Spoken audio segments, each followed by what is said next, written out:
안녕하십니까. 대한민국 정통 정책자금 손에 잡히는 정책자금의 BJ 빅몬입니다. 네. 오늘은 무슨 날이냐? 오늘은 수능 시험일이죠. 네. 대한민국에 있는 약 한 45만 명? 네. 45만 명 되시는 분들이 오늘 시험 보는 날이죠. 네. 그래서 아침에 차가 별로 안 막히더라고요. 네. 교통 통제도 있고 또 뭐냐, 아침에 학생들이 또 가야 되니까. 수능 시험일. 네. 네. 아, 요즘 네, 여기저기서 좀 네, 일이 많아져 가지고 복장을 조금 네, 교복 복장으로 네, 바꿔서 네, 이렇게 다니고 있습니다. 네. 어, 네, 반갑습니다, 여러분. 네. 오전 방송은 오늘이 처음 방송이죠. 네. 그런데도 또 어떻게 또 시간을 변경된 걸, 네, 잘 또 기억하셔가지고, 네, 많이들 오셔서 감사드리고요. 오늘은 첫 시간이고, 또 이제 뭐 시즌2라고 그러면 뭐 시즌2라고도 할 수 있는 것처럼, 좀 복장도 좀 바꾸고, 네.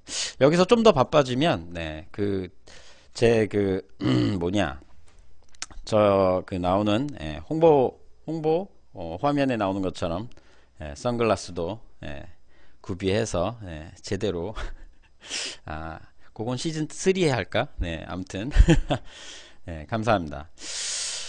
오늘 볼 내용은 네, 아침이고 하니까 네, 너무 심각한 거 많이 하면 재미없을 것 같고, 또 뉴스도 요즘 뭐 계속 네, 그 뭐지?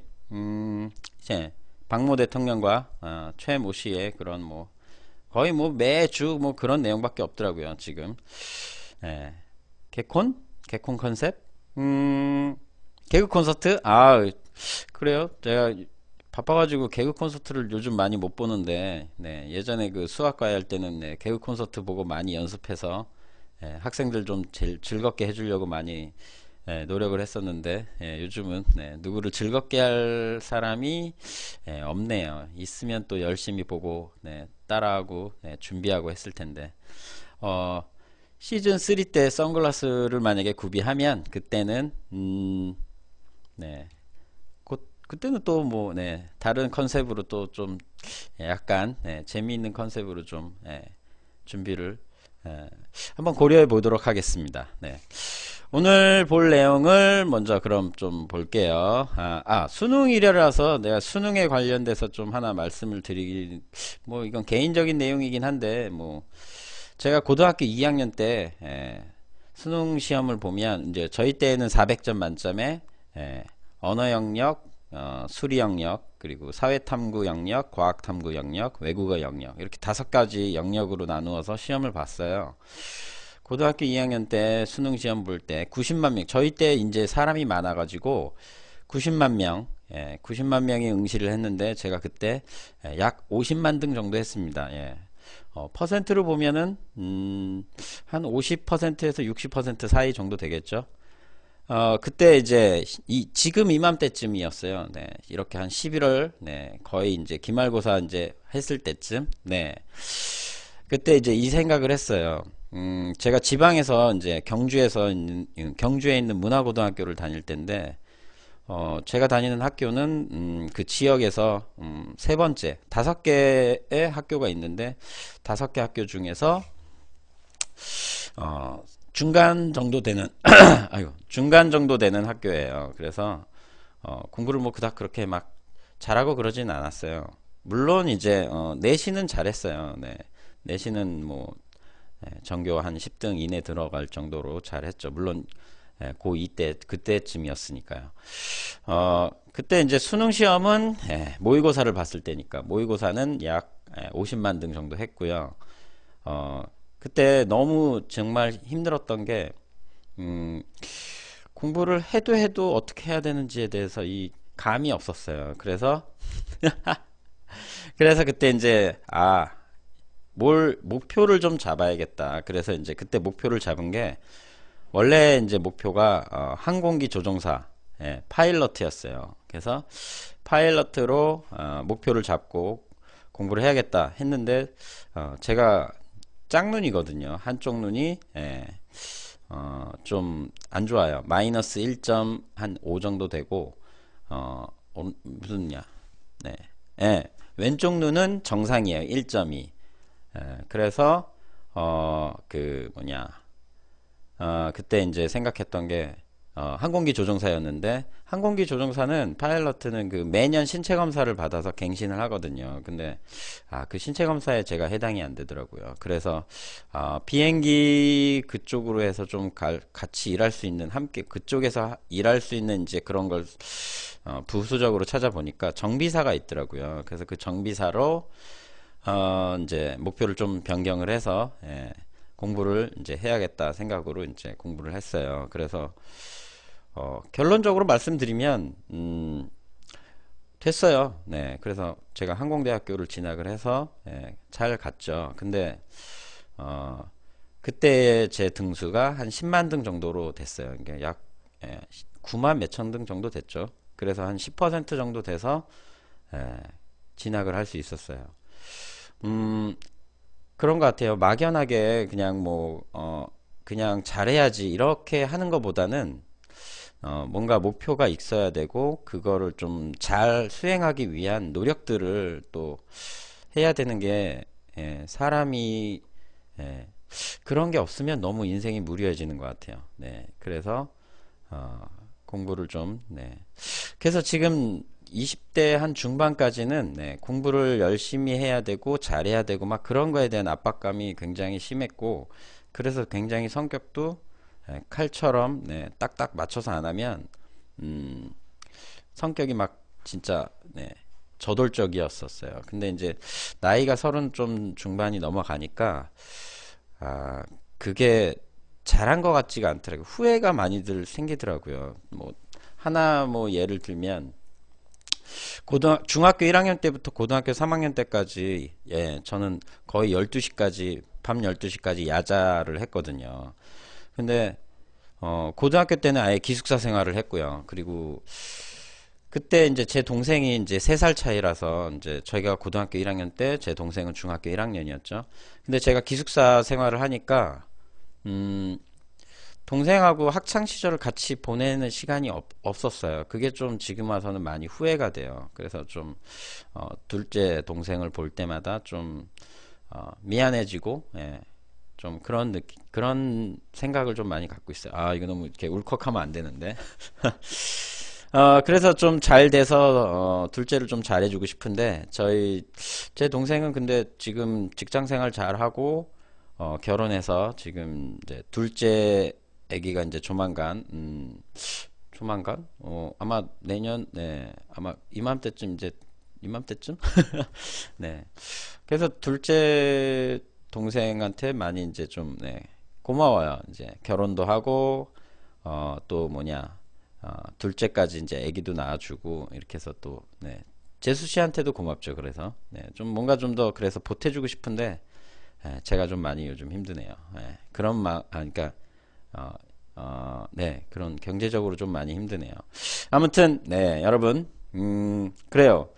아무튼 오늘 수능 시험일이고 해서 이제 그 아침에 오면서 라디오를 들으니까 1시 오후 1시부터 1시 한 25분까지 영어 듣기 평가 시간이 있다고 하더라고요. 그래서 그때는 되도록이면 경적도 빵빵 이런 것도 좀 자제하시고 그 다음에 이제 항공기도 운항이 중단되고 중단 미뤄지고 그렇게 한다고 합니다. 그래서 여러분들도 혹시 낮에 차를 타고 다니실 때 빵빵하지 마시고 수능 시험 모두 잘 볼 수 있게 여러분들도 주변에 있는 지인분들 격려해 주시고 지켜봐 주시면 좋을 것 같습니다.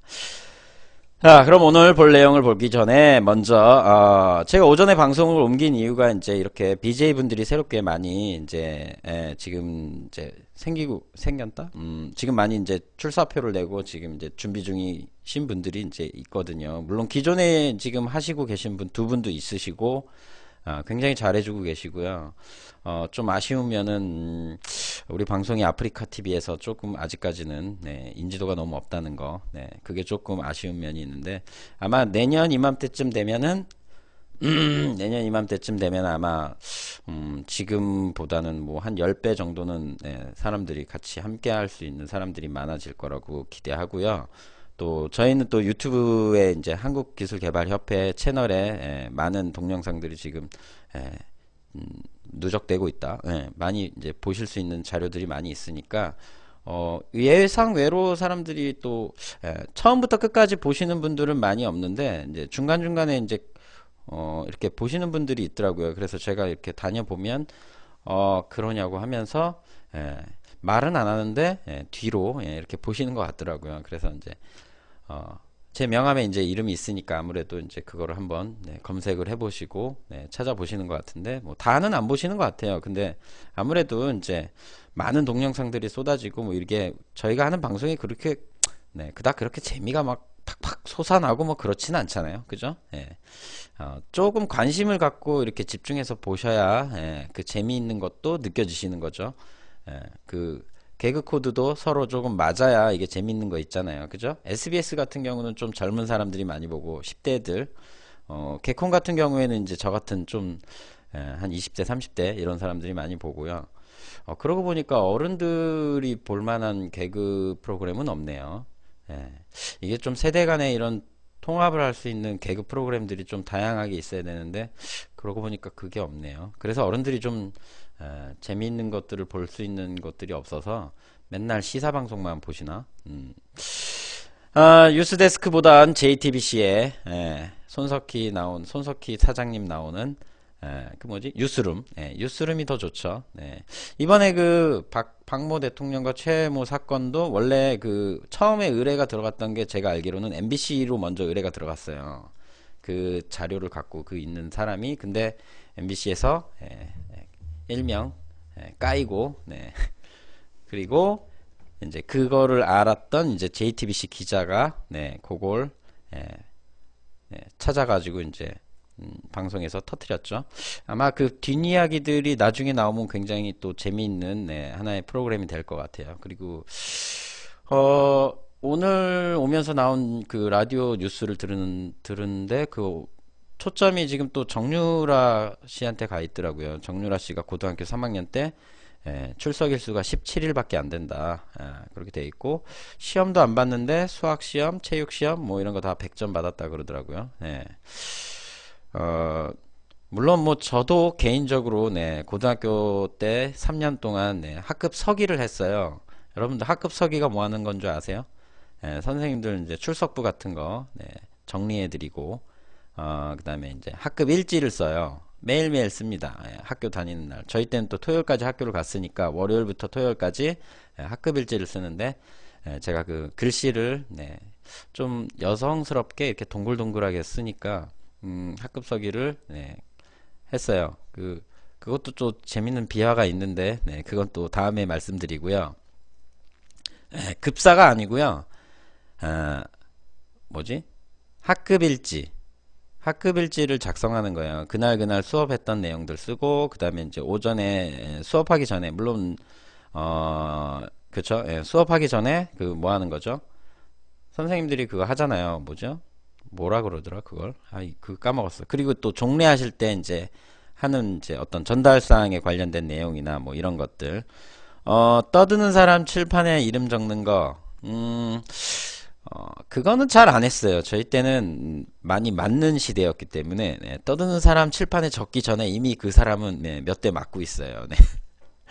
떠들기 전에 아니 떠드는 중간에 이제 너 나와 해서 이제 많이 맞고 왜냐면 반에 이 반장이랑 또 그 반마다 그 저기가 있어요. 이제 좀 싸움을 잘하는 애들이 한 명씩 있습니다. 그런 사람들이 그런 사람이란다. 그런 친구들이 오락부장 뭐 이런 거 하거나 하는 애들이 선생님들이 이제 시킵니다. 이제 반장하고 부반장 그리고 이제 학급서기 이렇게는 공부 잘하는 애들을 시키기 때문에 얘네들은 이제 그런 거 안 시키고 학교에서 이렇게 좀 뭐라 그래야 될까 행동 이런 것들을 이제 좀 똑바로 하게끔 하는 그런 지도사항은 그렇게 이제 오락부장 같은 사람한테 오락부장 같은 이제 학생에게 위임을 좀 해서 대신 얼차례 같은 거 시키고 뭐 선생님이 이제 회초리를 뭐 안 가지고 왔다 그러면 그 뒤에 가서 밀대자루 네, 뽑아오고 뭐 이런 거는 네,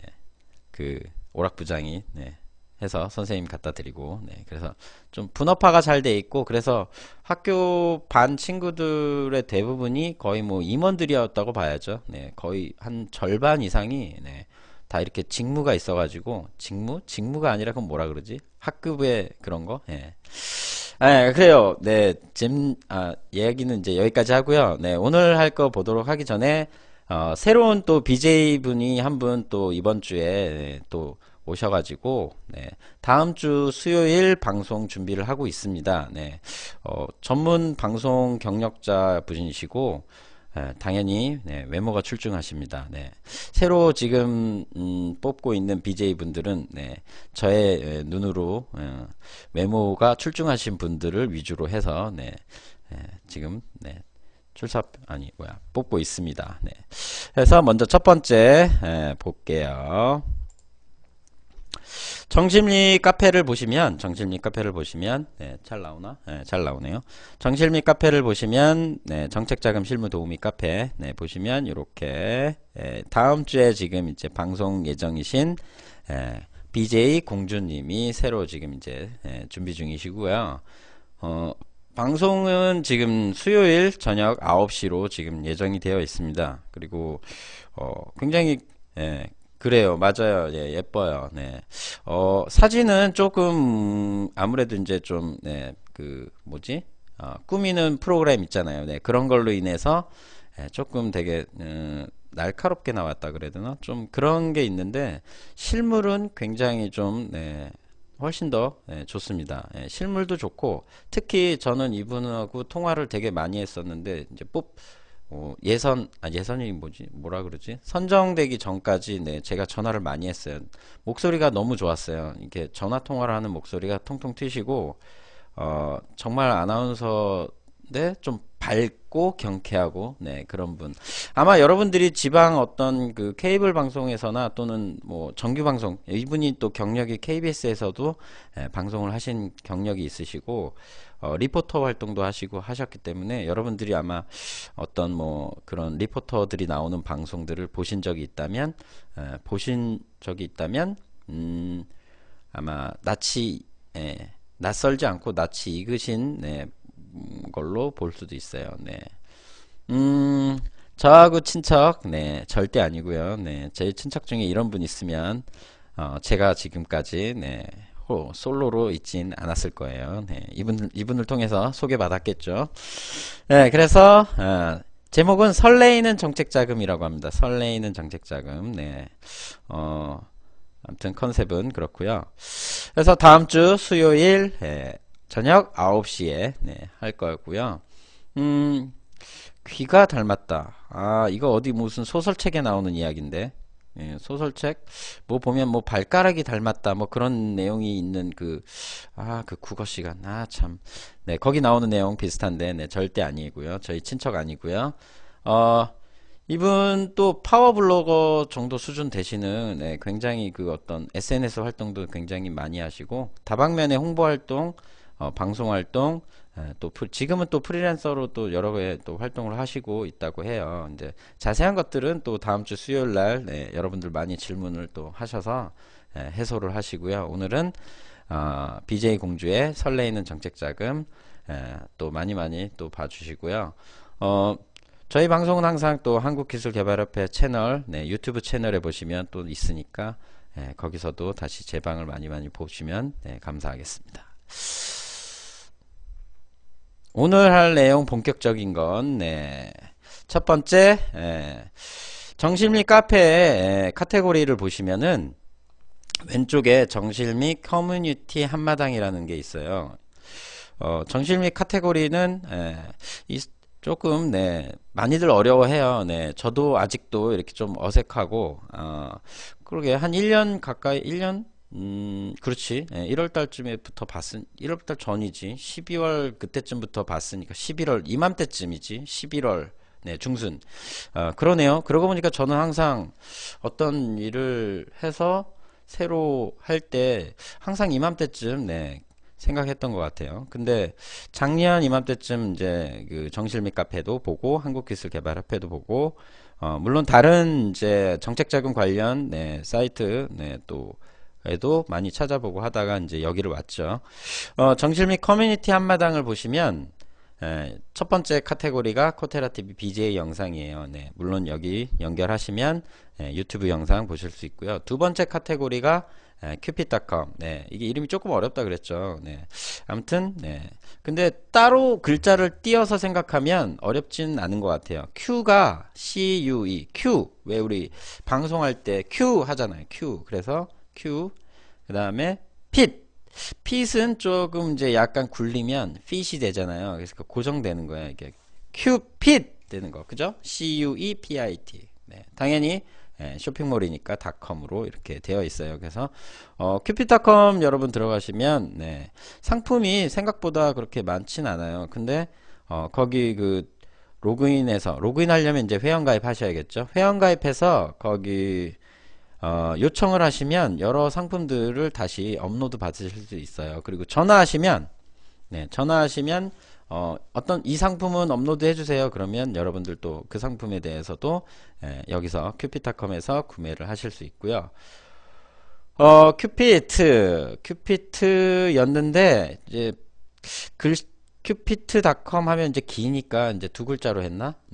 그건 모르겠어요. 이걸 지으신 분한테 나중에 여쭤보고 다시 한번 응답을 드리도록 하고요.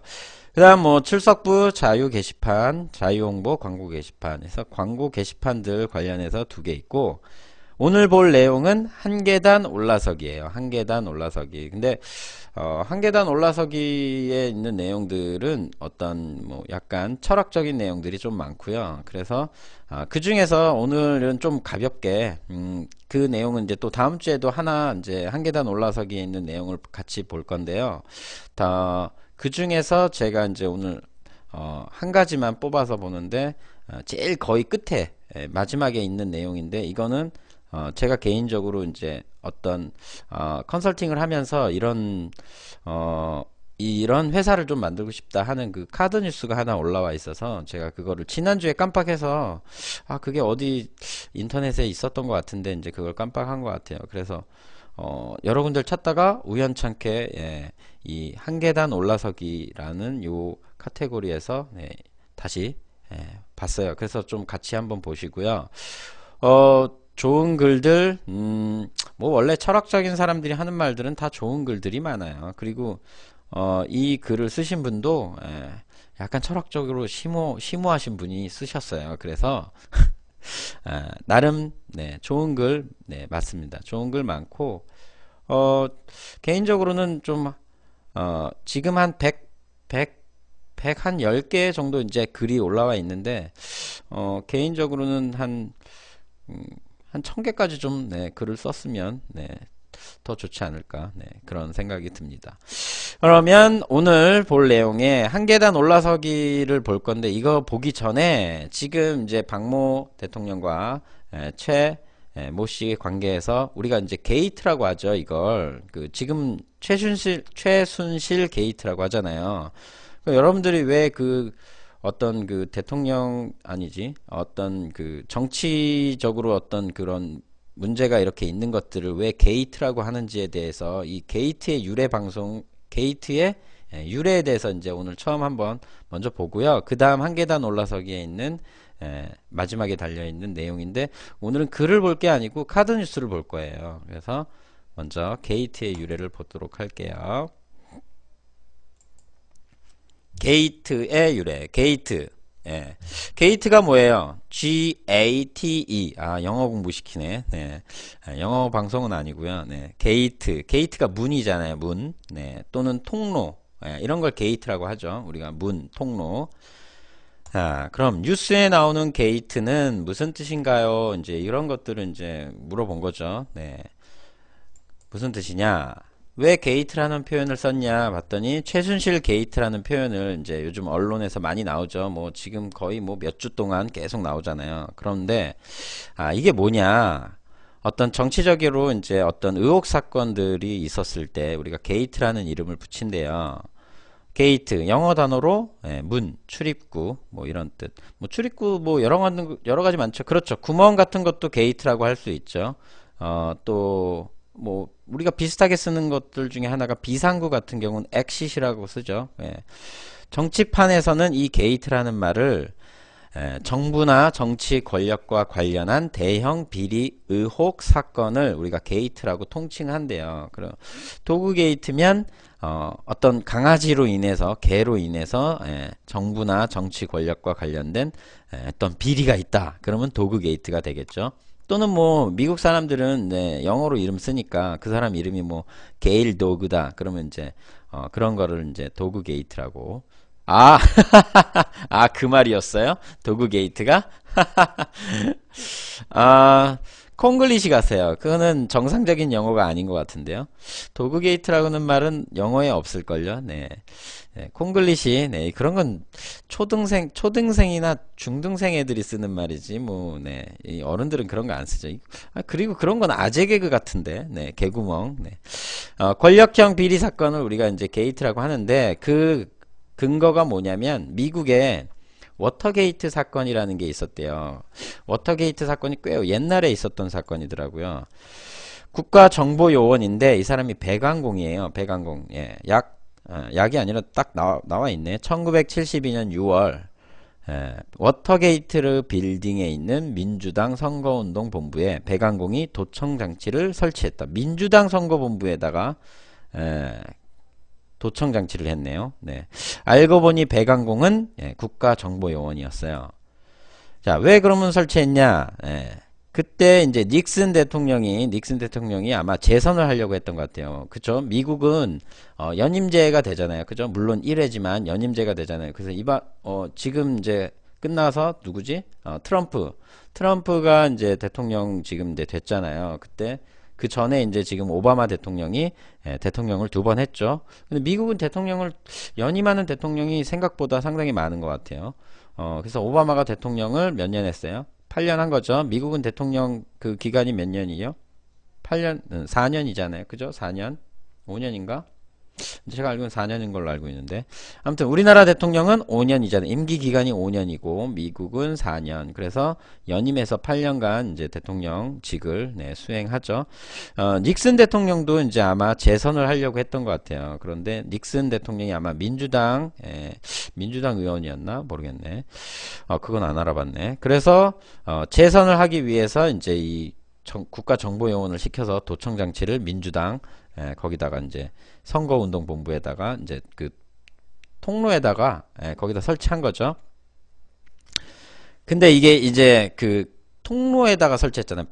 배관에다 설치했잖아요. 그래서 그 배관을 게이트라고 하기 때문에 그래서 워터게이트라는 이름으로 이렇게 통칭을 해서 그런 이제 큰 사건이었다. 뭐 그런가 봐요.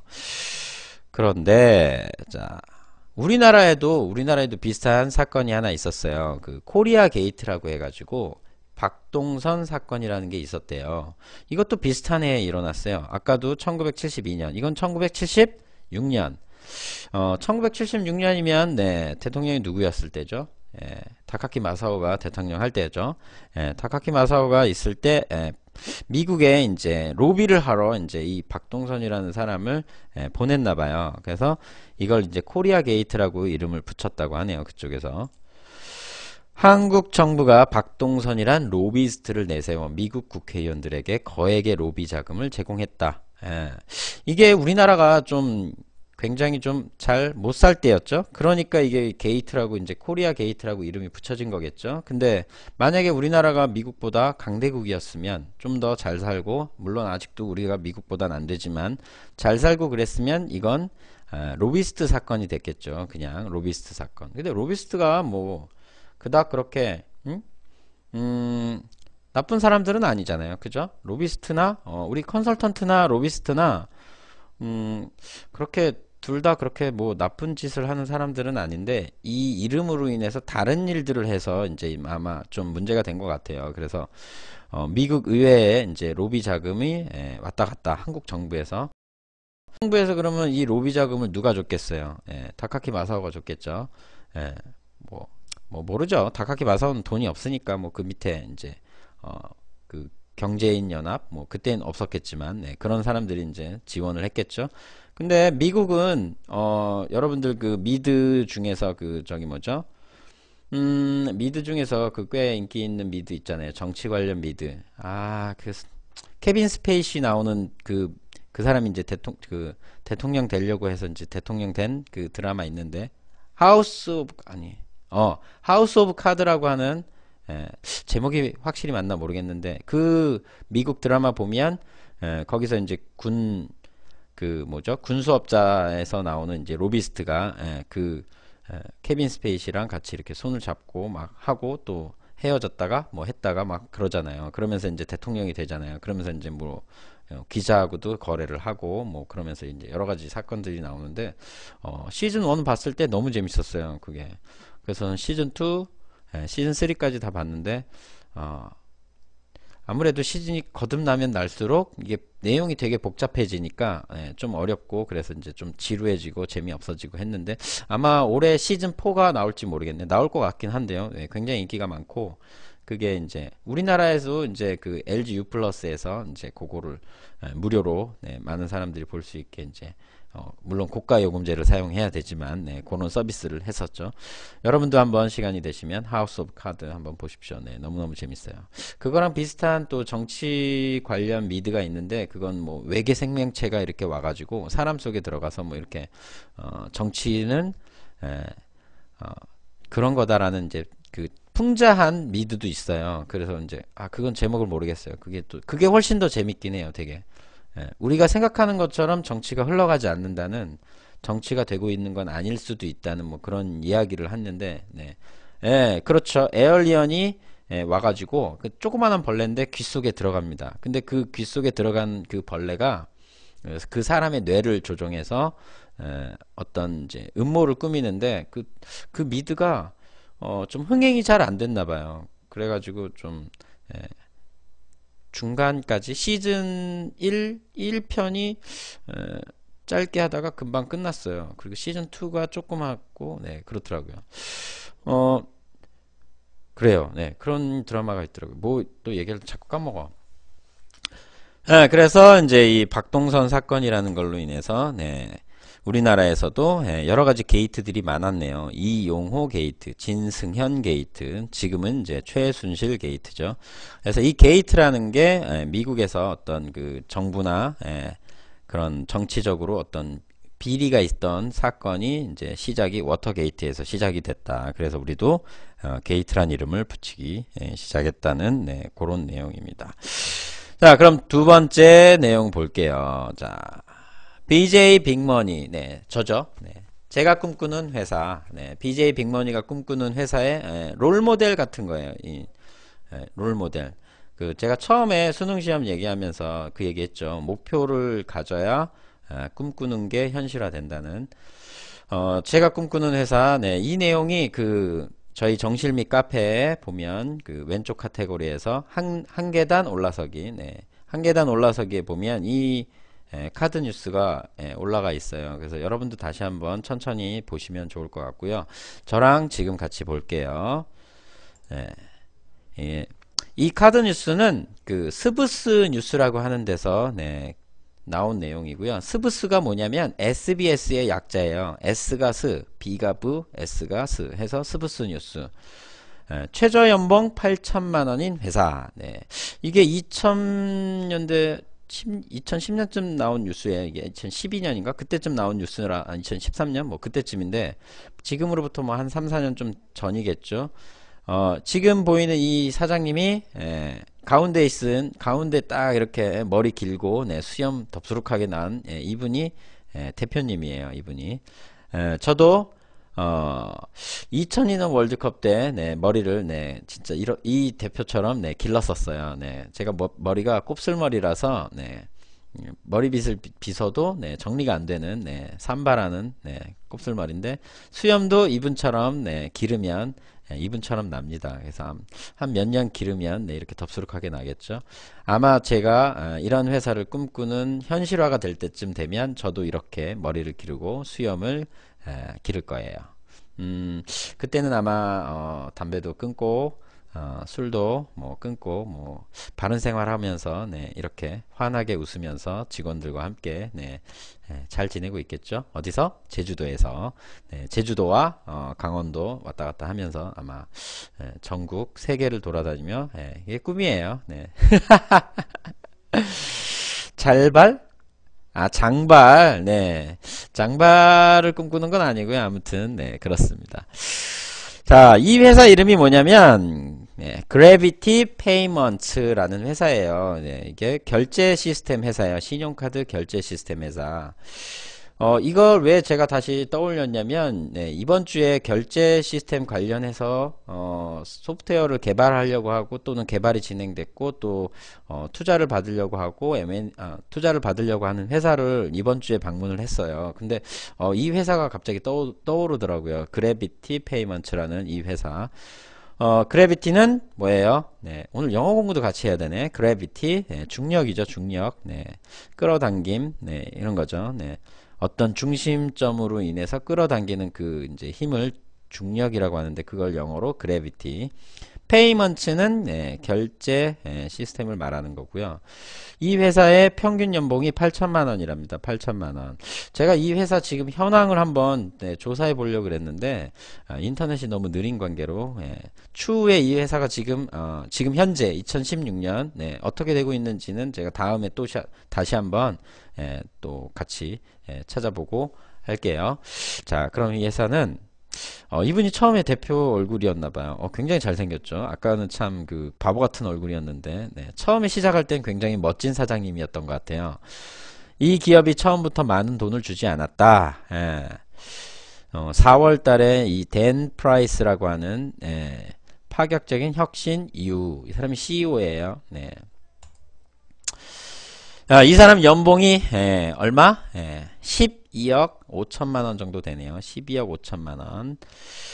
그런데 이 사람이 어떤 결정을 했어요? 자기 연봉을 8천만 원으로 직원들의 연봉을 8천만 원으로 올리기 위해서 자기 연봉을 과감하게 내려놨어요. 이제 우리나라에 지금 필요한 게 이런 거예요. 지금 정규직들, 정규직이신 분들, 잘 좀 들으세요.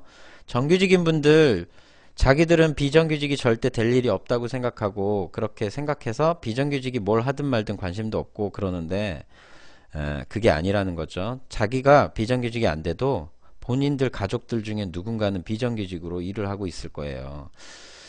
가진 사람들이 내려놔야 많은 사람들이 같이 함께 누릴 수 있는 사회가 되거든요.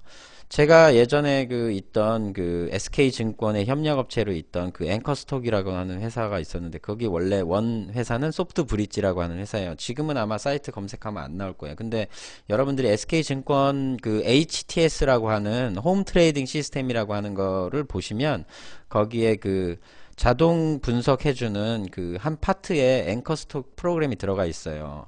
그 사장님이 저를 처음에 29살 때 이제 면접을 봤을 때 사람이 참 성실하고 착해 보이고 배신할 것 같지 않고 그래서 채용을 했으면 좋겠다 하고 그 밑에 이사, 부장 이런 임원들이 있었거든요. 그 임원들은 제가 소프트웨어 프로그램이 초짜였기 때문에 경력이 뭐 6개월밖에 안 됐어요. 지금하고 별반 차이는 없었어요. 현 상황이. 그랬는데 이사들은 되게 반대를 했죠. 왜냐면 이제 중소기업이 이제 완전히 경력도 아무것도 없는 초짜를 교육시켜서 추후 2년 후에 이제 전문가로 만들고 이렇게 교육시키고 한다는 게 힘들다고 하면서 이제 좀 반대했는데 아무래도 이제 대표님이 어떤 이제 좀 권한상 지분도 많고 이제 하니까 이제 그 대표에 따라서 이제 제가 뽑혀서 그 회사에 다녔어요. 그 회사에 2달 정도 다녔어요. 2달 반 정도? 2달 반 정도 다니고 잘렸어요. 당연히 잘린 이유는 실력이 없었죠. 소프트웨어를 AS하고 이렇게 하는 거에 대한 실력이 없었기 때문에 잘렸죠. 그때 그 대표님이 받은 연봉이 대략 한 20억 가까이 돼요. 그 대표님이 받는 연봉이 20억 가까이 되고 이사님도 한 10억 가까이 되고 그랬어요. 그때 제가 받은 연봉이 세전 2,100만 원인가 그랬을 거예요, 아마. 그래서 월급으로 한 180 얼마를 받았어요. 물론 두 달을 받았죠. 에, 그러니까 그때 당시에도 그 금융업 쪽에 있는 연봉을 고액으로 받으시는 분들이 상당히 많았는데, 그 사람들이 생각하는 것들은 좀 제가 생각했었던 거하고는 너무 달랐어요. 그래서 적응도 되게 힘들었어요. 특히나 저는 또 성격이 되게 뾰족뾰족한 O형이거든요. 그래서 원래 O형들은 성격이 둥글둥글해서 많은 사람들과 잘 지내는데 저는 좀 뾰족뾰족한 O형이다 보니까 저를 만나면 이제 찔리시는 거죠. 사람들이 이렇게. 그리고 좀 저는 사실적인 것들을 쉽게, 당연하게 그렇게 얘기를 많이 했었어요. 그래서 상처받는 사람들이 상당히 많았고, 그래서 저한테 별명이, 촌철살인이라는 별명도 있었어요. 그래서 주변에 사람들이 많이 이제 오래 있지 못하는 거죠. 그 사람들이 이제 상처를 받으니까. 지금 와서 이제 조금 느껴요. 아, 그게 상처였구나. 그게 내가 잘못한 거였구나. 이제, 사죄의 시간을, 네. 아무튼 그분들이 만약에 이제 유튜브에서 뭐 아프리카 TV에서 제 방송을 본다면, 제가 좀 많이 미안했다는 거, 네. 알아주길 바라고요. 아무튼 그분들이 그렇게 연봉을 많이 받고 해도 그 사람들 생각은 뭐냐면, 뭐 강남에 이제 그 비싼 동네에 이제 사시겠죠. 아무래도 연봉이 많이 받으시니까. 근데 그분 집이 어, 한 10몇 억? 이렇게 되는 것 같아요. 그런데 자기는 집이 하나밖에 없는데도 비싼 집에 산다고 세금을 많이 내야 된다고 이건 부당한 것 같다고 그런 얘기를 하더라고요. 좀 이해가 안 됐어요. 그래서 당연히 많이 받고 많이 가져가면 그만큼 세금을 많이 내야 된다고 생각해야지 그게 정상이라고 저는 생각했거든요. 근데 그 생각은 지금도 마찬가지예요. 근데 우리나라에 있는 기업 대표들이나 또 정규직 분들 이런 분들은 오히려 물어보는 게 지금 컨설팅 할 때도 물어보는 거에 초점들 뭐 물론 보험 GA 보험사든 VIP 뭐 고객 서비스하는 보험사든 전부 다 초점이 뭐냐 절세요 절세 세금 절감하고 뭐 이런 쪽으로 많이 저기 돼 있어요. 근데 얼마 전에 이제 다큐멘터리로 나온 게 스웨덴 정치에 관련돼서 이제 다큐멘터리가 나왔어요. 여러분들도 한번 검색해서 보세요. 스웨덴 정치에 대해서.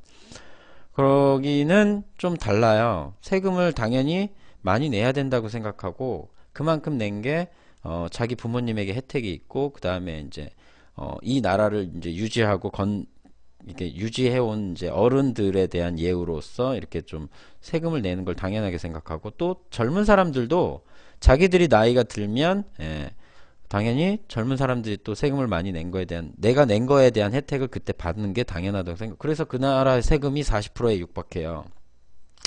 내가 월급이 500만 원 받으면 200만 원을 세금으로 내야 돼요. 여러분 그거 하라 그러면은 우리나라에서 할 수 있는 사람들이 뭐 많이 있을까요? 아마 거의 없을 거예요. 근데 그래요? 정유라 그 사람이 거기 있어요? 스웨덴에? 독일 아니었어요? 독일?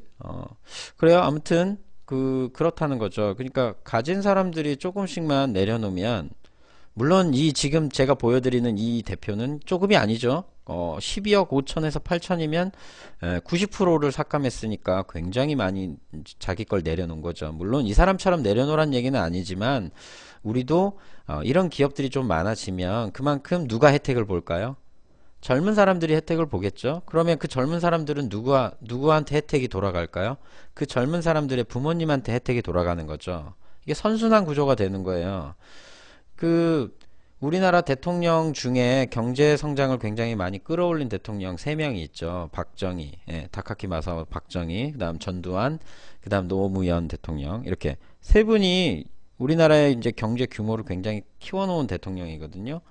그러면 그 중에서 이제 사람들이 지금도 물론 저희 어머님도 가끔 얘기하시지만 그 전두환 이제 박정희 때는 아무래도 이제 자유롭지도 못했고 이제 핍박도 많이 받고 한 사람들이 일반 서민들은 그랬었고요. 누리는 건 이제 있는 사람들만 많이 누리고 또 비밀리에 누리고 막 그랬었고 대신 이제 전두환 때는 대놓고 보여지듯이 당연하다시 뭐 예를 들면 하다못해 뭐 노인회에서 뭐 이렇게 누가 식사를 하는데 국회의원 와가지고 식사비 계산해주고 가고 그럼 당연하다고 생각했어요 그때는.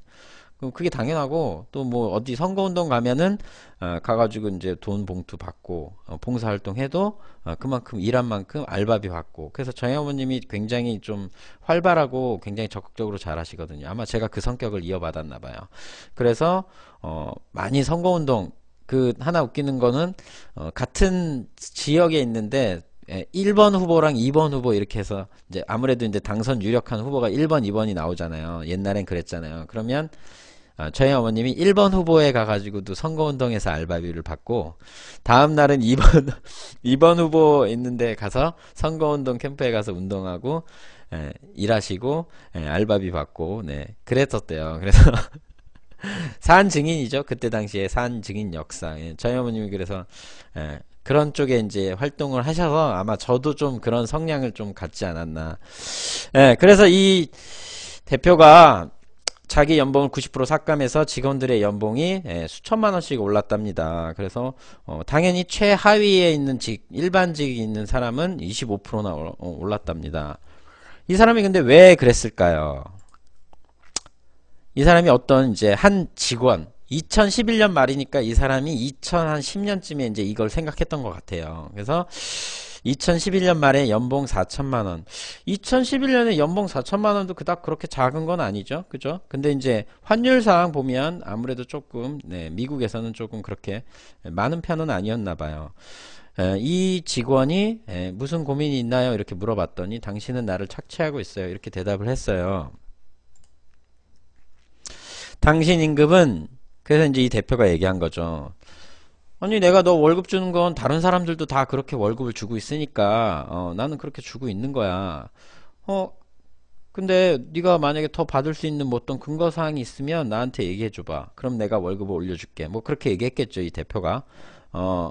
이거 비슷한 얘기가 뭐가 있냐면 우리나라의 그 두산그룹의 그 맥북하고 막 그렇게 컴퓨터 쓰고 해서 다큐멘터리에 나왔던 그 사장이 있었는데 그 두산그룹이 언제부턴가 그 사람이 뭐 청년들 나와가지고 뭐 사람이 뭐 재산이다 뭐 회사에는 젊은이들이 있어야 돼 뭐 그런 광고 나온 적 있었잖아요. 지금은 그 광고가 싹 대부분 사라졌을걸요. 두산그룹 회장도 뭐 하나 법적으로 문제돼가지고 그죠? 그 뭐 있죠. 아무튼 그 박중만 회장인가? 그 사람이 아마 그 사람이 그 경제인 연합회 그 정경련 회장도 아마 했고 그 사람이 그 다큐멘터리에서 이제 신입사원 회식회를 하는 데를 가가지고 같이 회식하고 회식비 계산해주고 뭐 이렇게 이미지를 좀 만들어 놓은 건지 아니면 진짜로 그런 생각이 있는 건지 모르겠는데 아무튼 그랬던 적이 있는 것처럼 이 대표도 아마 그 대표처럼 이렇게 접근을 한 것 같아요. 신입사원들에 대한 애로사항. 어차피 그 사람은 금수저였기 때문에 뭐 그럴 필요도 없었지만 그랬더니 이 직원이 이렇게 하고 얘기를 하는데 자료는 중요하지 않아요. 성과가 좋은 당신은 CEO로 인정받겠죠. 자, 이 대표가 일을 잘하든 말든 너는 어차피 연봉 12억 5천을 받는다. 그럼 네가 12억 5천 받을 거에 대한 근거사항을 한번 얘기해봐 라고는 못하고 당신이 요구한 자료는 그건 중요한 게 아니다. 시장 가격이라는 거는 그냥 괜찮은 삶을 위해 충분한 돈을 벌지 못하고 있다는 말로 들린다. 이렇게 얘기했네요. 대표한테. 그렇죠. 아무래도 신입사원으로서 이제 좀 잘 나가는 직종, 예를 들면 뭐 금융, 통신, 자동차, 뭐 우리나라에서 좀 잘 나가는 직종에 있는 연봉은 있으면 받으면 여유가 있죠. 신입사원 되자마자 새 차 한 대 딱 뽑고 회사 근처에 있는 괜찮은 원룸 하나 딱 얻고 그렇게 할 수 있죠. 근데 그 이외에 나머지 중소기업에 다니시는 분들 또 비정규직 이런 분들은 괜찮은 삶이 아니지. 그냥 마이너스지. 늘 마이너스. 아무튼 이 대표가 한테 이제 이 직원이 이렇게 얘기를 했네요. 그랬더니 이 대표가 뉴스에 나왔네요. 이렇게 월급을 다 깎고 너도 똑같이 월급을 적게 받으니까 이제 이 이슈화가 됐나 봐요. 그래서 이게 CNBC, MBC 방송에서 자본주의 원칙을 무너뜨렸다고 이렇게 막 뉴스에 나왔나 봐. 이분이 댄 프라이스. 이름에서부터 벌써 돈하고 연관된 뭔가를 할 사람이었네. 이거 개명했나? 댄 프라이스.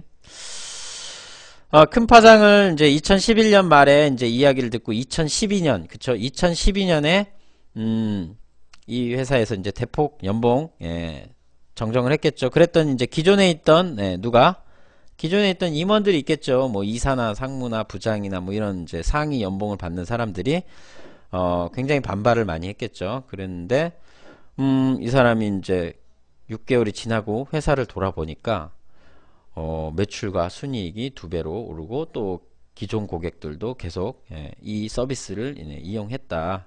이제 물론 이제 자체 결과 내용이니까 외부적인 내용들은 객관적인 자료를 찾아봐야겠지만 거기다가 또 더해서 이 야후의 임원인 타미 크롤이라고 하는 이 여자분 여성 좀 임원이 야후에서 받는 연봉 20%를 깎고 2012년 한 중반쯤에 이 그래비티 페이먼츠라는 회사로 영입이 됐나 봅니다.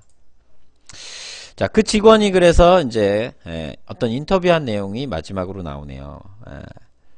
연봉이 오르니까 당연히 이 젊은 친구는 부모님을 부양할 수 있게 되고 또 뭐예요?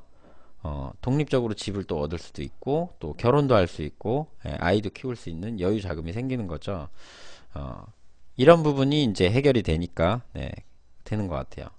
그래서 미국과 우리나라에서의 이제 어떤 연봉 격차에 대한 내용을 이제 그 미국 노동계 조사를 하는 데서 이제 미국의 CEO와 평직원의 연봉 격차를 봤는데 50년 전에는 20배밖에 안 됐대요. 근데 현재가 2012년을 말하는 게 지금부터 4년 전 300배의 차이가 된답니다. 지금 우리나라는 정규직과 비정규직 연봉 격차가 2.5배 정도 됩니다. 지금 지금 2.5배. 예를 들어 정규직이 400만원 월급을 받고 있으면 비정규직은 2.5배니까 나누기 계산 안 된다. 뭐 한 100 얼마 이렇게 되는 거죠. 그러니까 좀 뭐 우리나라도 뭐 자본주의를 따라간다 하는데 이게 초점이 어디에 내가 아니지 기업을 경영하는 이 대표들이 기업의 운영 목표 초점 이런 것들을 어떤 걸 갖고 있느냐에 따라서 이게 달라지는 것 같아요. 예를 들면 쉽게 지금 우리나라 자살 뭐 이런 거 하는 사람들 상당히 많잖아요. 실질적으로 아마 올 연말은 좀 줄어들 것 같긴 해요. 왜냐면 대통령도 그런 식으로 하고 있는데 굳이 내가 죽을 필요가 있나 해서 자살을 많이 이제 좀 안 하실 분들이 많이 생길 것 같은데 또 잊어버렸어. 또 그 다음 얘기할 거. 아무튼 그렇답니다. 그래서 이제 비정규직하고 월급 격차가 지금 현재 한 2.5배. 초점. 이 방향성과 초점이 중요해요. 왜 그러냐면 우리가 사는 거에 대한 이 철학적으로 생각해 봤을 때 누리고 살려고 하느냐 아니면 행복하게 살려고 하느냐 또는 함께 살려고 하느냐 이런 것들에 대한 좀 깊은 좀 생각들을 있는 사람들이 좀 해야 되는데 가진 사람들은 그렇게 생각을 안 하더라고요. 제가 겪어본 사람들은 대부분 그렇진 않았어요. 근데 요즘 들어서 이제 조금 더 나누고 함께하고 그 다음 이제 행복하고 뭐 이런 것 남의 돈 버는 얘기 그만하고 협회 PC나 새로 장만하세요. 그래요. 그래서 제가 이런 회사를 하고 싶은 거예요. 그래비티 페이먼츠.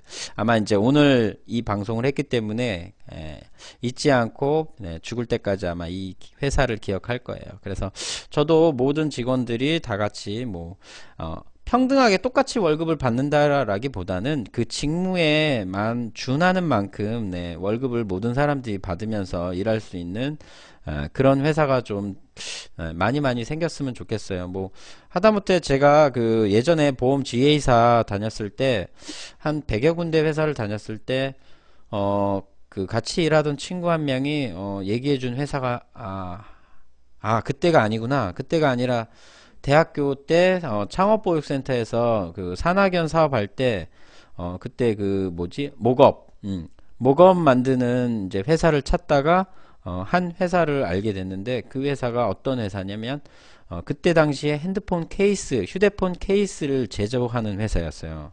근데 여러분 알다시피 휴대폰 케이스 되게 흔하잖아요. 되게 제조하는 회사가 상당히 많은 것 같은데 이걸 케이스가 휴대폰하고 딱 잘 맞게 만드는 이 어떤 그 그때 당시에 그런 어떤 CAD 프로그램 그런 것들을 잘 다루고 케이스가 되게 이제 어떤 좀 다른 일반 케이스처럼 이렇게 찍어내는 플라스틱이 아니라 이제 하드 케이스죠. 네, 좀 딱딱한 케이스인데 굉장히 품질이 좋은 그런 케이스를 만드는 한 회사가 있었어요. 중소기업이.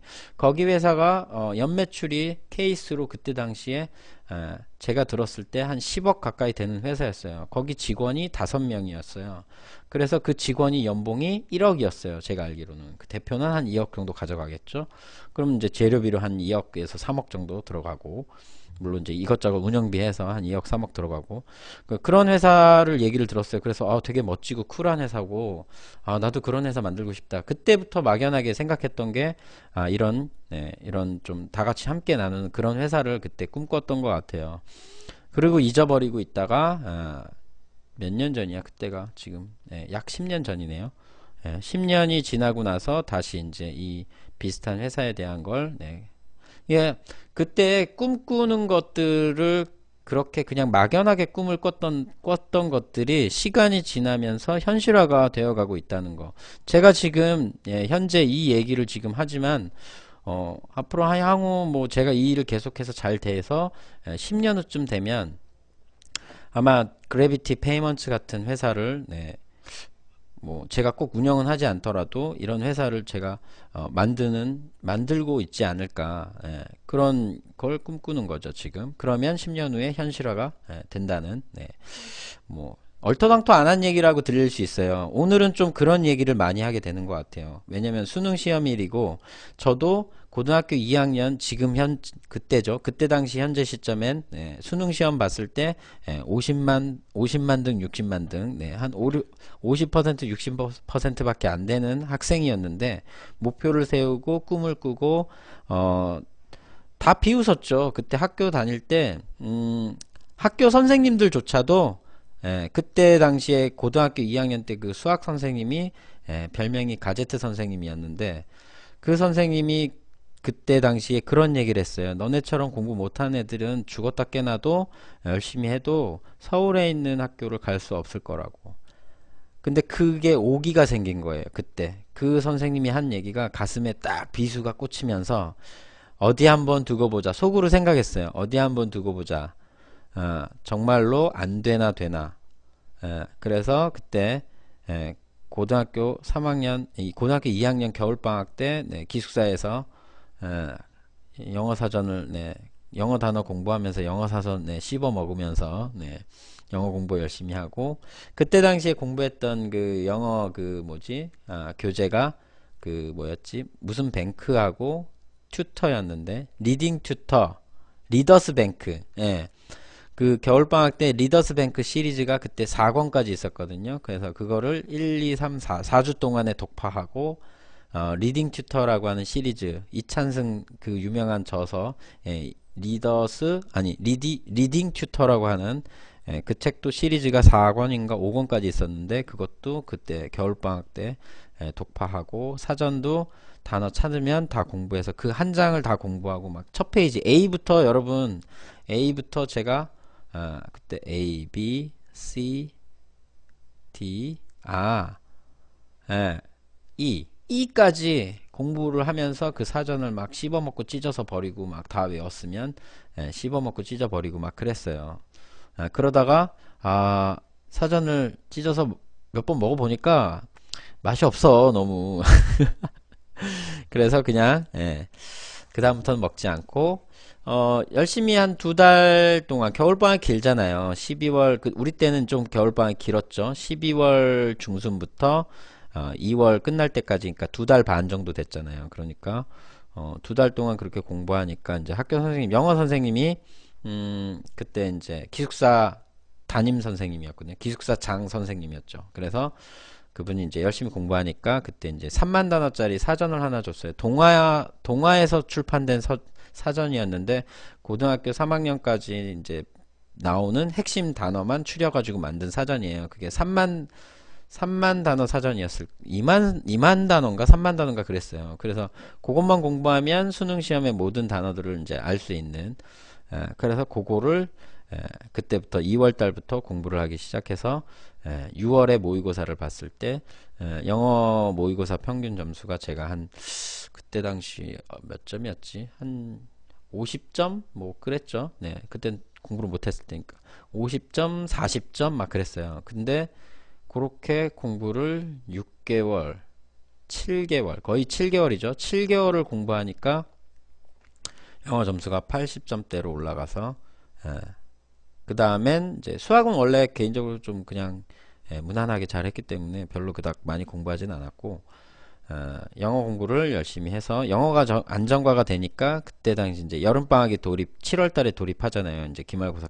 이제 1학기 기말고사 끝나면 그러면 그때 이제 과학탐구에 이제 심취해서 한 달 동안 과학탐구만 공부해서 과학탐구 영역 점수를 끌어올리고 병행해서 이제 언어 영역 점수를 좀 끌어올리고 싶어가지고, 네, 언어 영역 점수에 이제 정말 달인이 한 명 있었거든요. 다른 점수는 다 20점, 10점인데, 언어 영역만 120점 만점 중에 110점을 늘 넘는 친구가 있어요. 한두 문제만 틀리는, 두세 문제지. 예.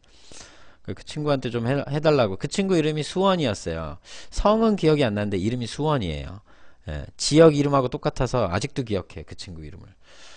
그 친구가 키도 크고 언어 영역 공부를 굉장히 잘하고 문학적이고 사람이 참 외모는 문학적이진 않았는데 사람이 참 문학적이었어요. 그래서 그 친구한테 좀 공부를 좀 배우려고 했었는데 언어 영역은 죽었다 깨나도 공부가 안 되더라고요. 내신 시험도 정말 암기가 아니었으면 어느 국어 점수, 문학 점수도 잘 못 받았을 거예요. 제가 나중에 한번 그 협회에서 세미나를 또 하게 되면 그때는 제가 한번 초중고 때 성적들을 한번 보여드릴 테니까 그때도 한번 보세요. 그럼 제가 왜 어떻게 공부했는지, 언제부터 공부에 이제 열을 올리기 시작했는지, 그런 것들을 한번 보실 수 있고요. 오늘 방송, 아무튼, 잘 편집해서, 여러분들 또 유튜브에서 보실 땐, 문제 없이 하도록 하고요.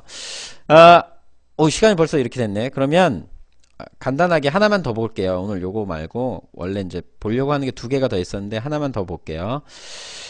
자, 오늘 해야 될 메인 사업입니다. 메인 사업. 이거 기간 11월 말일까지 지원하는 거고요. 2016년도 서울시 산학연 협력사업 특화산업 고도화 지원 사업 공고입니다. 11월 10일.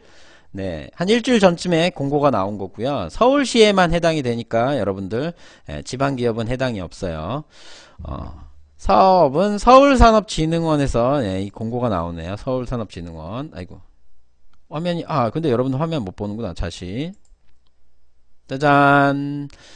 2016년도 서울시 산학연 협력사업 특화산업 고도화 지원사업 공고입니다. 서울산업진흥원에서 하는 거고요. 자, 서울 소재 특화산업이어야 돼요. 이게 아마 해당되는 게 저희 그 전문위원분 중에 한 분도 아마 해당이 되실 수도 있을 것 같아요. 이게 산학연이에요. 산학연 컨소시엄. 이게 산학연은 제가 아까도 얘기했지만 그 대학교 4학년 때 창업보육센터에서 있을 때 두 번 제가 산학연 했던 경험이 있어서 산산, 산년, 산학, 산학연 등 뭐 이런 것도 있고 또 법인 사업자, 연구개발 능력이 있는 법인 사업자 또는 대학, 정부 출연연구소에서 주관기관으로 할 수 있고 주관기관 지역 제한 완화 뭐 이런 것들도 있네요. 비영리 기관 같은 경우. 그 다음에 서울에 지점 분점이 등록되어 있는 경우에도 이거 할 수 있네요. 그럼 분점이 돼 있으면 되네. 그 하나 사업장 하나 내고 하시면 되겠네요. 근데 이미 벌써 시간이 많이 되어서 좀 분점 등록하기에는 시간이 조금 걸릴 것 같죠. 자, 과제당 총 사업비는 75% 이내고요. 최대 2년 4억. 연간 따지면 2억이 되네요. 연간 2억에 75%면 실제 사업비는 4분의 1이니까 5천만원 플러스해서 이게 총 사업비가 3억 정도 되는 사업비가 되겠네요. 맞나요? 2억 5천 되겠구나. 연간 2억 5천 사업비가 최대 총 사업비가 되겠네요. 그래서 총 사업비의 75%가 2억이 되니까 그렇게 지원을 받는 부분이고요. 자, 그럼 이제 여러분들이 궁금해 하시는 건 이거잖아요. 그죠? 민간 부담금. 당연히 25%, 5천만 원 되겠죠, 연간. 연간 5천만 원 정도를 부담하시면 맞나? 5천만 원? 계산이 잘 안 돼. 아무튼 대략 그 정도는 것 같고, 시 지원을 또 이렇게 해주네요. 시에서 주관기관이 중소기업인 경우에는 시가 15%를 현금 부담을 해줘요. 완전 대박인데. 그리고 주간기간. 이게 경기가 어려우니까 이제 아예 돈 막 푸는 거지, 연말에. 예. 그래서 해당되는 부분이 도시형 특화산업 수제화, 수제 신발 만드는. 네. 이거 나 아는데 인천에 있는데 근데 서울이 아니구나. 귀금속, 인쇄출판. 인쇄출판은 한번 가본 데가 있어가지고 여기도 해당되네. 의류 패션, 이거 영어 발음이 안 돼. 의류 패션 섬유. 이게 아마 저희 그 전문위원분 오신 분, 오늘은 안 오셨는데 아마 낮이라서 못 오신 것 같은데 방송을 좀 켜놓으시면 섬유 포함된답니다. 의류 패션. 또 당연히 기계 자동차 이런 것들은 뭐 원래 하는 거고, 그 다음에 한방. 특이하네요. 한방이라는 게 또 지원이 되네. 주제 지정 공모는 5개. 주제는 정해져 있네요. 그래서 예를 들면 의류 패션은 근데 또 자유 공모니까 여기다 뭐 붙여야 될까요? 네, 우리나라는 뭐 해야 되죠? 네, 5가지. 자유응모로 또 해도 된다는 게 있죠. 의류 패션 같은 경우는 자유응모래요. 여기다 뭐 붙이면 좋을까요? 우리 대한민국에서 미래산업 먹거리 해서 이제 미래산업 관련해서 먹거리가 5가지가 있죠. 뭐예요? IR, 아니 IR이 한다. VR, AI, AR, 그다음에 뭐가 있죠? IoT, 그다음에 로봇 쪽에 이제 드론. 네, 아마 로봇 드론은 이제 없어질 거야 아마. 그게 아니고 그냥 로봇 쪽으로 관련된 거, 이제 그런 것들을 여기다 이제 접목시켜서 자유 공모를 하시면 선정이 될 확률이 높겠죠. 귀금속도 보시면 뭐가 들어가요? 귀금속에도 온라인 서비스 시스템을 개발해야 돼요. 클라우드 기반 온라인 서비스. 그러니까 이게 뭐가 들어간 거야? IoT가 들어간 거죠 여기 지금. 그 다음에 IoT가 될 수도 있고 VR이 될 수도 있겠다. 이게 지금 보니까. 그다음 아니면 AR도 될 수 있겠네. 그죠? 그래요. 어디 볼까요? 여기 다 제가 얘기한 게 다 나와 있네요. 그죠? 시뮬레이션 플랫폼, 여기 VR, AR. 그러니까 여기 지금 의류 패션에 보면 자유 공모로 되어 있잖아요. 근데 이거 터무니없이 뭐 기술 개발한다. 그러면 안 돼. 뭘 해야 돼요? 여기다가 접목을 시켜야겠죠. 뭐를? 지금 방금 얘기한 5가지 접목시켜야겠죠. 뭐예요? AI, VR, AR, IoT, 그 다음 로봇. 요 5가지에 대한 게 미래산업 먹거리의 핵심 방향성이니까 요거를 접목시켜야 돼요. 자유공모라고 해도. 최순실용 기금속 도청장치.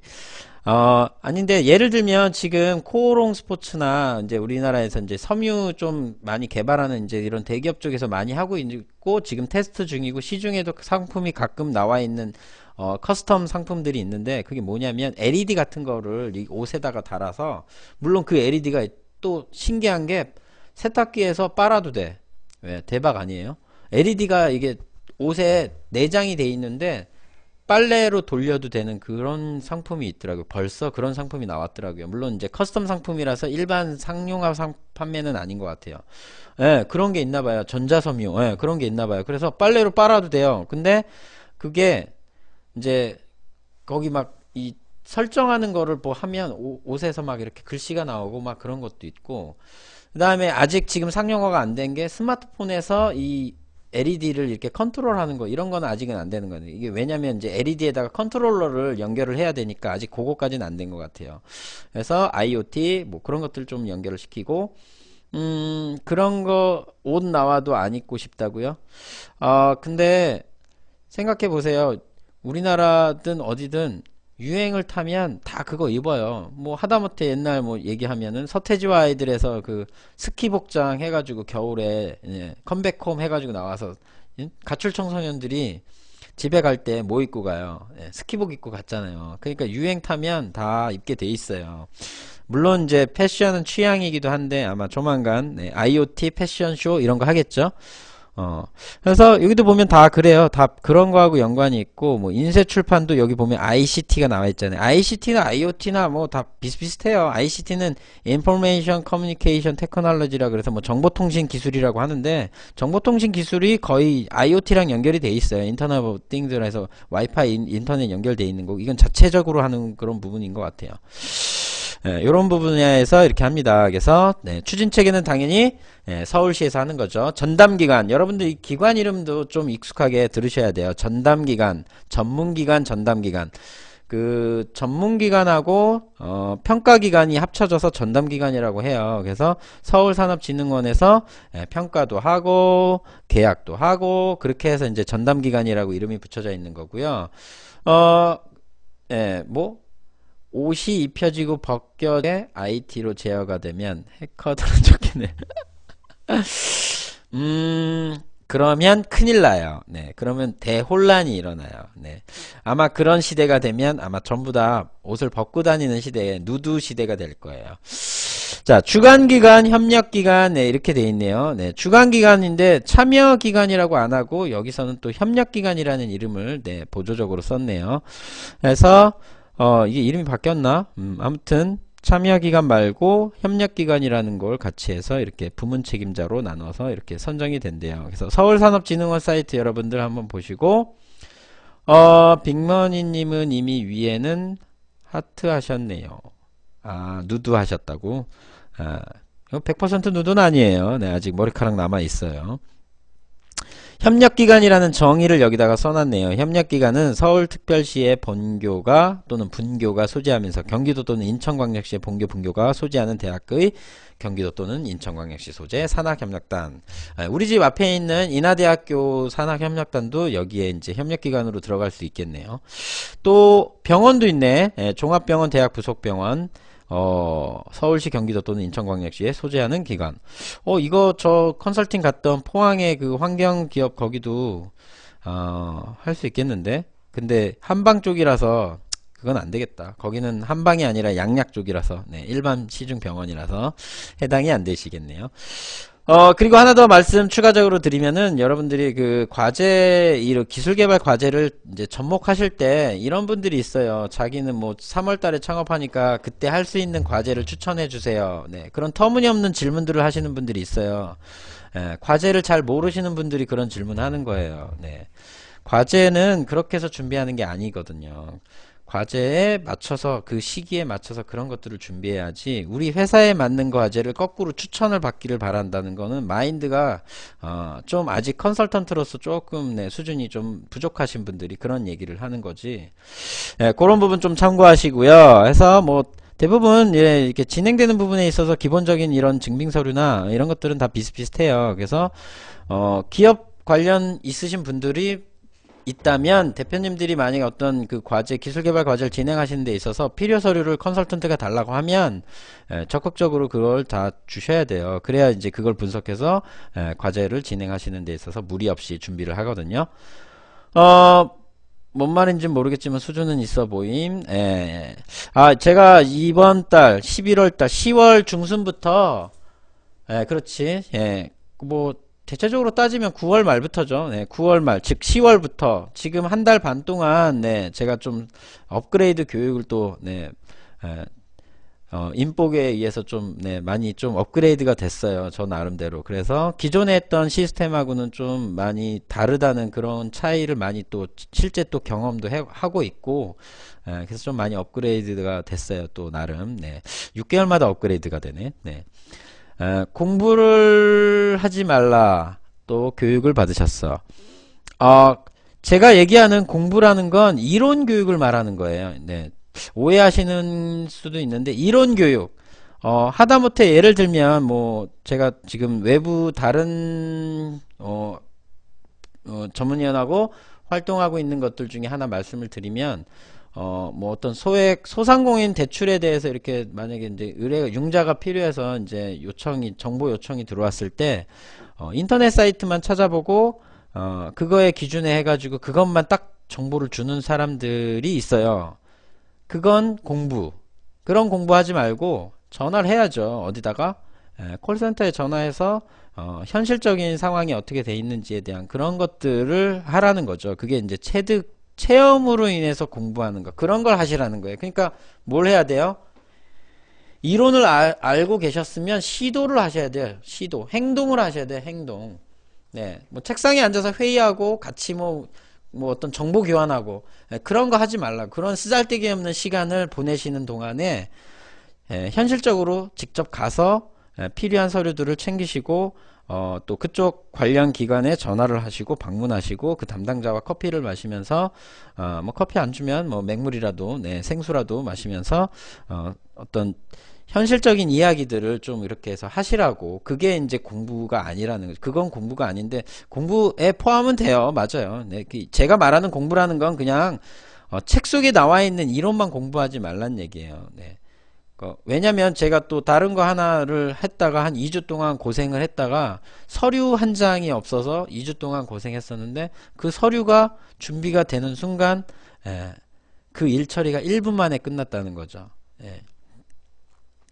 그러니까 이론과 현실은 조금 다르다는 거를 좀 이제는 이해를 해요. 예전에 제가 공부를 열심히 하고 잘하려고 막 그랬을 때는 그게 세상의 다인 줄 알았어요. 근데 어 그렇죠. 그러니까 예를 들면 뉴스를 여러분들이 보시고도 그냥 뉴스 내용을 그대로 100% 믿고 그냥 그렇게 해서 이해하고 지식이 되고 이러면 그건 공부예요. 그런 공부는 하지 말라는 거예요. 그런 공부. 내가 만약에 어떤 뉴스를 보고 최순실 사이트 게이트에 대한 뭐 어떤 걸 보고 나서 했는데 뭔가 좀 의심스러운 부분이 있거나 좀 이론적으로 봤을 땐 그냥 이론이 반이다라고 생각해야 돼요. 그러니까 뉴스도 반만 믿어야지. 50%만 믿고 나머지 비하인드 뉴스가 있어요 또. 그러니까 그런 부분을 체크하셔가지고 현장 경험을 조금 같이 가져가셔야 된다는 거죠. 네, 그렇죠. 경험으로 공부하라는 거. 네, 맞아요. BJ 코테라님이 딱 집어서, 네, 제가 이런 걸 좀 잘 못해요. 이렇게 정리해서 딱 한 번에 이렇게 포인트를 집어서 쉽게 말을 해주는 요런 걸 좀 잘 못해요. 네, 제가 국어를 좀 잘 못했기 때문에 아무튼 그렇다는 거. 그래서 여러분들 현실적인 공부를 하시고 협약 체결하는 부분이 있대요. 시하고 해서 지원금으로 인해서. 그러니까 이거 괜찮은 것 같아요. 서울시는 지원이 좀 많이 좋은 것 같아. 네.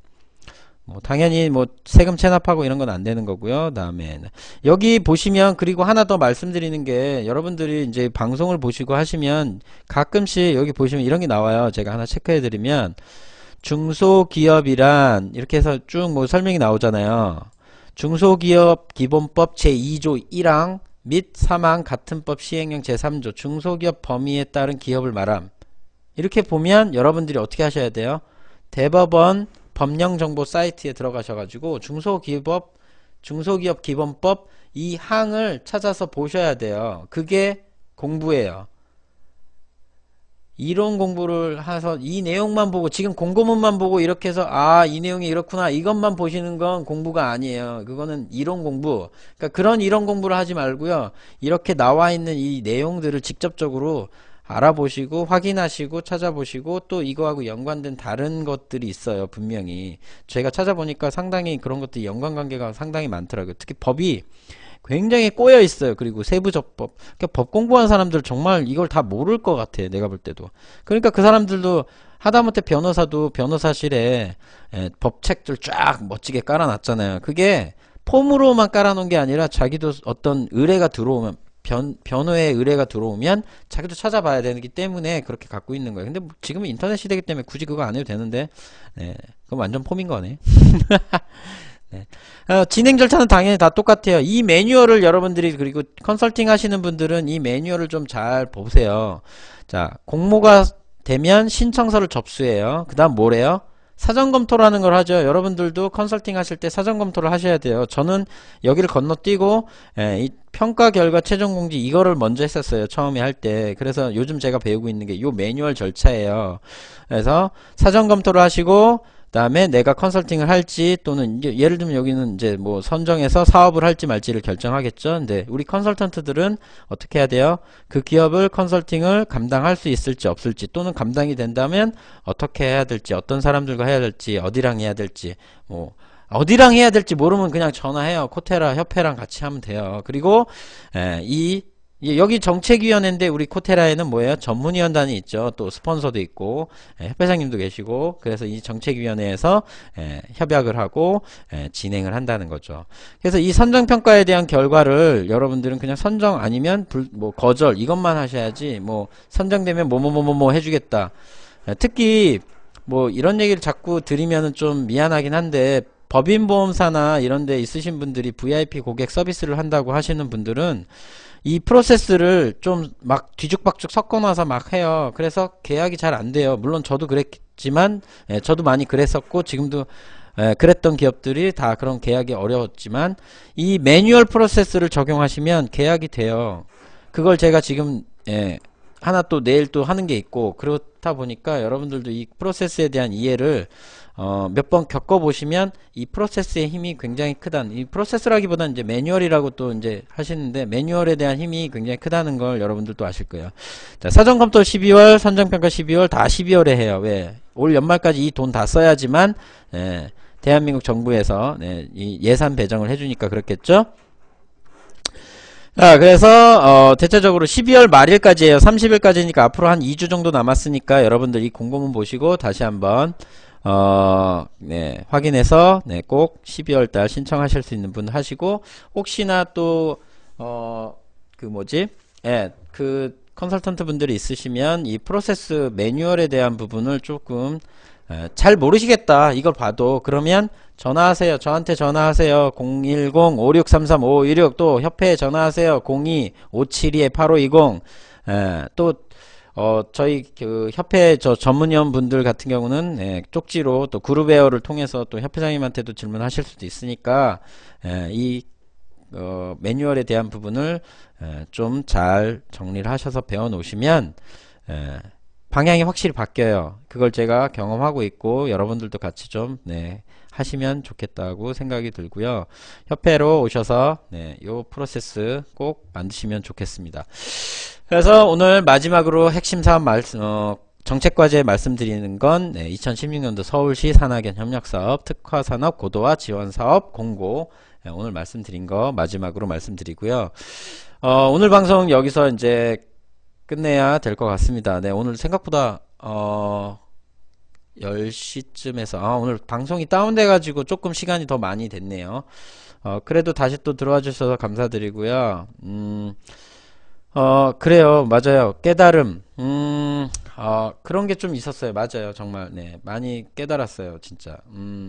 그리고, 저는 지금까지 한 35, 이 협회 오기 전까지 살면서 인복이 없다는 생각을 되게 많이 했거든요. 근데 요즘 들어서 인복이 점점점 많아지고, 있어요. 그래서 되게 조금, 약간 좀, 두렵다 그래야 되나? 좀 겁난다 그래야 되나? 약간 불안?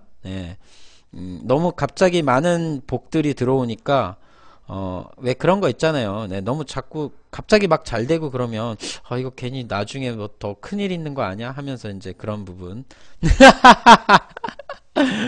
결혼? 아, 결혼하려면 여자친구부터 있어야 되는데 여자친구도 없는데 무슨 결혼을 합니까? 결혼은 정말 어려울 것 같아요. 아무래도 좀 저도 좀 일반적인 사람이 아닌 생각이다 보니까